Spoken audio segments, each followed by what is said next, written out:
In this video, I'm going to show you how to label Gmail emails with N8N in just a few simple steps. If you work with automation, inbox organization, or email workflows, this is a quick setup that can save you a lot of time. And if you find this helpful, make sure to hit like and subscribe for more easy N8N tutorials. Let's jump right in. First, open N8N and click Create Workflow. This is where your automation begins, and it's the place you'll build the steps needed to handle your Gmail emails automatically.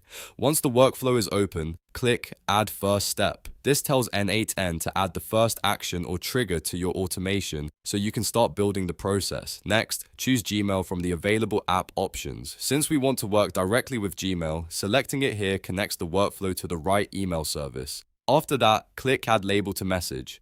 This is the action that lets you automatically apply a Gmail label to an email message, which is perfect for keeping your inbox organized by category, priority, project, or sender. Once you select that option, the next step is to connect your account. N8N will ask you to authorize Gmail access so it can interact with your emails. Follow the prompts and sign in with the Google account that manages the Gmail inbox you want to label. After your account is connected, you can continue setting up the workflow and make sure the label action is ready to use. And that's it. You've now set up N8N to label Gmail emails.